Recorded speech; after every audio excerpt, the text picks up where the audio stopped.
Hai, Assalamualaikum. Bertemu kembali bersama Cikgu Rifa. Okey, jom kita nak belajar apa hari ini.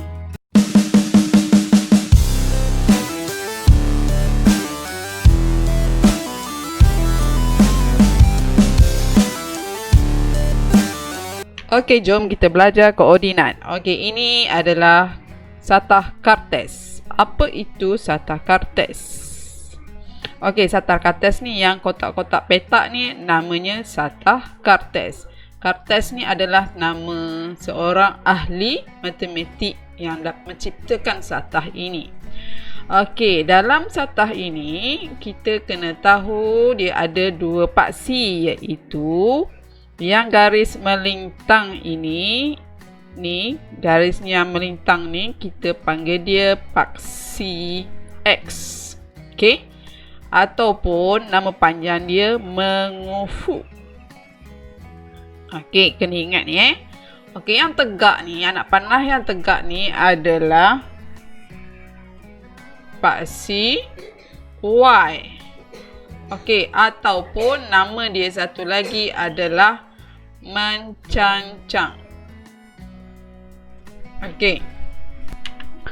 Okey, lepas tu dalam satah kartes ni, di sini ni yang saya tanda bulat ni, ini adalah pertembungan ataupun persilangan antara paksi X dan paksi Y.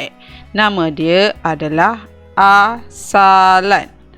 Okey, asalan ni adalah sifar. Maksudnya dia bermula pada sifar. Paksi Y terletak 1, 2, 3, 4, 5 dan paksi X pun 1, 2, 3, 4, 5. Okey, cara nak baca koordinat, kita bermula dengan baca di paksi X dulu, baru paksi Y. Okey, dan cara nak tulis koordinat ialah kita perlu buat kurungan, lepas tu letak koma kat tengah-tengah, lepas tu ada nombor kat depan, ada nombor kat belakang. Nombor di depan ni kita baca daripada paksi X, dan nombor yang kat belakang ni kita baca daripada paksi Y. Contoh kat sini saya letak adalah sini, saya tandakan sini titik A. Okey, so titik A ini dibaca dahulu daripada X. Kita mulakan dengan X dulu. Okey, kita tengok yang garis melintang ini, X-nya adalah 2. So, 2 kat sini. Lepas tu, Y kita naik ke atas tegak sebab dia mencancang kan. So, stop kat sini. So, kita tengok yang sini apa? Sini adalah 3. So, itulah titik koordinat untuk A, 2, 3. Cara bacanya 2, 3. Okey, kalau titik asalan pula, okey, ni asalan dia special sikit sebab dia tak bergerak mana-mana, sifar je. So, titik asalan ialah sifar. Okey, ini untuk titik asalan. Okey, jom kita tengok contoh seterusnya untuk koordinat. Okey, ini contoh koordinat, macam mana nak baca koordinat.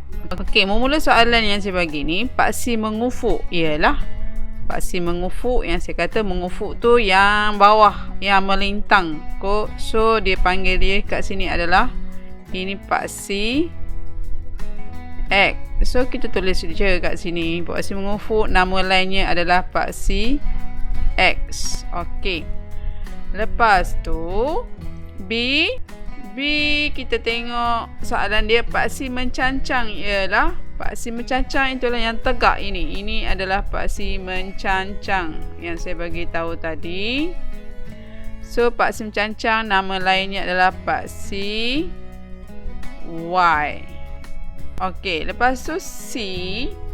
Soalan C, sifar ialah apa? Koordinatnya apa? Okey, sifarnya apa? Okey, saya kata tadi yang pertembungan kat sini ni adalah sifar. Dia adalah asalan. Okey, asalan. Nama dia asalan. Dan koordinatnya kita boleh tulis macam ini. Okey, kurungan, koma kat tengah. Yang depan kita letak untuk nilai X dia, paksi X dia kosong. Asalan dia adalah kosong. Y dia pun kosong, dia tak gerak ke mana-mana, titik tu duduk kat sini je. So, sifar koordinat untuk asalan. Okey, lepas tu dinyatakan koordinat gajah dan lebah. Okey, gajah. Kita tengok gajah dulu. Gajah. Kita ambil gajah. Kita buat kurungan untuk jawapan gajah. Okey, kita tengok X dulu. X. Okey, tengok gambar gajah. Okey, ini dia gajah. So, kita tengok X dulu. X ni yang ini. 2. So, 2. Yang lepas tu yang Y mencancang tu kita tengok. Yang tegak kita tengok. Yang tegak itu adalah 4. So, tulis 4. 2, 4. Koordinat untuk gajah. Kurungankan dia, letak tengah titik. Okey, lebah, kita cari lebah. Lebah kita tengok X dia dulu. X dia duduk kat sini. Maksudnya tak gerak ke mana. Dia tak pergi ke kanan pun, dia hanya duduk kat sini. So maksudnya dia adalah sifar di paksi X. So paksi Y dia kita tengok naik ke atas, iaitu 3. Ini. So, koordinat lebah adalah sifar 3. Okey. Lepas tu kita pergi soalan E. Okey, apakah haiwan yang berada di koordinat 2, 1? Okey, kita tengok 2, 1. 2 ni X, 1 ni Y. So, kita tengok. Okey, ni 2. 1. Okey, jalan. Okey, 1 kat sini. Ni betul lah 1. So, inilah jawapannya, iaitu burung. Okey. Lepas tu, kita pergi ke soalan F. Binatang apakah yang berada di koordinat 4 sifar? Okey, maksudnya dekat X dia 4, Y dia kosong atau sifar. Okey, kita pergi tengok X dulu. Okey, cari nombor 4. Ini dia haiwannya. 4 di paksi X, sifar di paksi Y. So, binatangnya ini namanya buaya. Okey, lepas tu G. Kita tengok binatang apakah yang berada di koordinat sifar 3. Sifar 3. Okey, sifar 3. Sifar 3. Ini maksudnya X duduk kat sini 3. Okey, sekali lagi jawapannya adalah lebah. Okey, harimau pula berada di koordinat berapa? So, kalau nak tulis koordinat macam biasa, kita kurungkan dia, tengah-tengah letak koma. Kita baca paksi X dahulu. Okey, paksi X. Tengok rimau kat sini. Okey, ni rimau. Kita baca dulu paksi X dia adalah 4. So, tulis 4. Lepas tu, kita tengok paksi Y dia berapa. Kita pergi ke sini lah. Paksi Y dia adalah 3. So, koordinat dia 4, 3. Itu je lah cara yang mudah untuk baca koordinat. Okey, apa itu nisbah? Maksudnya nisbah ni kita nak bandingkan okey, dua kuantiti. Tapi dua kuantiti tu kita mesti unit yang sama. Kalau unit tak sama, kita tak boleh nak buat perbandingan. Okey, cara tulis nisbah. Biasanya kita ada nombor kat depan. Lepas tu ada titik bertindih dan ada nombor di belakangnya. Itulah nisbah. Okey, jom saya tunjukkan contohnya macam mana. Okey, ini satu lagi contoh. Nyatakan nisbah buku ungu kepada buku merah. So, senang je. Kita nak tulis nisbahnya. Sekejap ya. Okey, ingat nisbah ada titik bertindih nombor di depan dan nombor di belakang. Nombor depan tu yang mana disebut dahulu dalam ayat ini.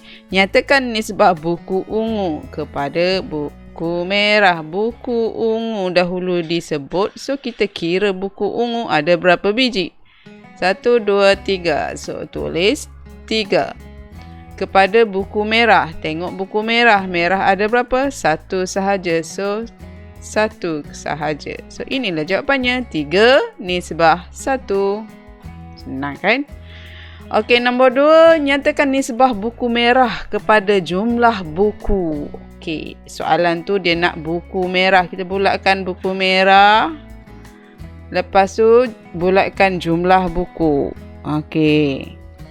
Macam biasa kena buat titik bertindih.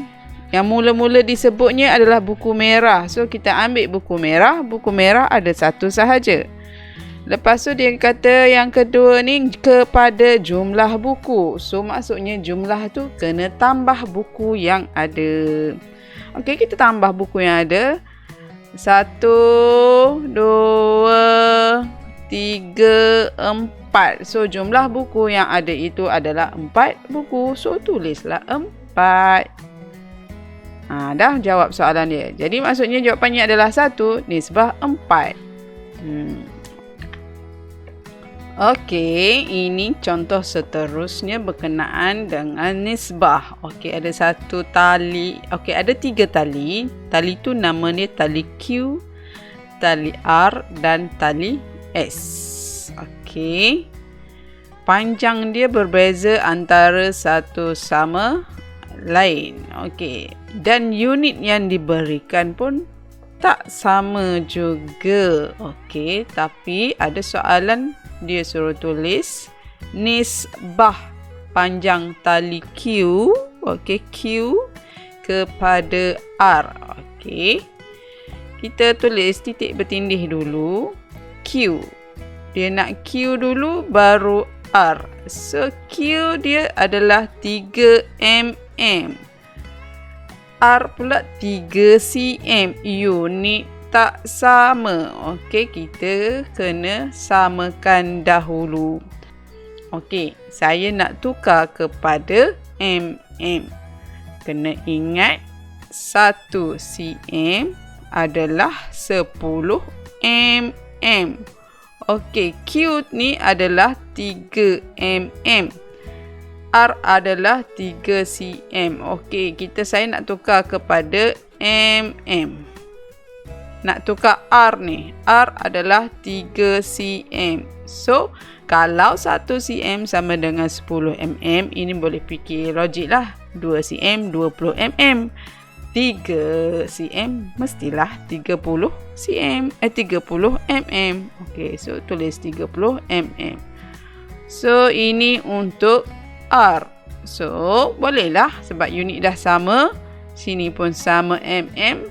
Dia nak Q kepada R. So, ambil Q dahulu, letak 3. R pula kita ambil yang 30 ini. So, jadilah 3 nisbah 30. Okey, kita tengok kepada soalan seterusnya, iaitu panjang tali R kepada S. Okey, dia nak R nisbah S. Okey, kita tengok R dan kita tengok S. Kat sini R-nya adalah 3 cm dan S 3 meter. Okey, unit tak sama. So, kita samakan unit dahulu. Okey, yang kita kena ingat 1 meter adalah 100 cm. Okey, kat sini saya nak tukarkan S. 3M berapa cm? 1 M sama dengan 100 cm. 200 mestilah 200 cm. Dan 3M, 3 meter mestilah 300 cm. Okey, bila dah sama, so ni dah sama dah cm dan cm di sini, maka kita masuklah nombornya dalam nisbah. R adalah 3, S adalah 300. Okey, itulah nisbahnya, dibaca 3 nisbah 300. unit jangan ditulis. Okey. Apa itu kadaran? Nak tahu lebih lanjut lagi? Jom tengok contoh-contoh yang senang saya bagi ni. Okey, jom. Okey, ni contoh untuk soalan kadaran. Ceritanya macam ni, emak budak-budak ni telah membeli kain lansir sebanyak 5 meter. Okey. Dengan harga yang dibayarnya adalah RM40. Okey, ceritanya dia tak cerita pun berapa ringgit untuk 1 meter kain lansir. Okey. So, soalannya ditanya, berapakah harga 7 meter kain lansir yang sama? Dia pergi beli lansir sebanyak 5 meter dengan harga RM40. So, kat sini kalau macam ni, kita kena tahu harga untuk 1 meter berapa ringgit di sini. Okey, operasi yang terlibat kat sini ialah bahagi, iaitu RM40 bahagi dengan 5. So, itu adalah yang ke-8. So, 8 tolak 40. So, jawapannya RM8. So, kita dapat kat sini, kita dah tahu 1 meter harganya RM8. Okey. So, ini baru selesaikan cerita emak tadi. Belum jawab soalan yang pertama. Okey, soalan yang pertama ni tanya, berapakah harga 7 meter kain lansir yang sama? Maksudnya, dengan harga 1 meter RM8 tu, kalau mak dia beli 7 meter nak bayar berapa ringgit? Okey, so yang sama operasi sini adalah operasi darab. Okey. So, RM8 darab 7 sama dengan RM56. Okey, itulah kadarannya kat sini. Okey, ni soalan seterusnya. Soalan yang sama juga, tapi yang tadi A, sekarang yang B. Okey, berapakah panjang kain lansir dengan jumlah RM72? Okey, maksud soalan ini, mak dia beli, dah bayar kain lansir tu dengan harga RM72. So, mak dia dapat berapa meter kain? Okey, tadi kita dah kira yang tadi, yang kita tahu daripada sini ni, 1 meter harganya adalah RM8. So, kat sini, okey, saya tulis semula 1 meter harga kain lansir adalah RM8. Okey. So, kalau mak dia bayar RM72, berapa meter kain mak dia dapat? Okey. So, operasi apa yang perlu kat sini adalah operasi bahagi.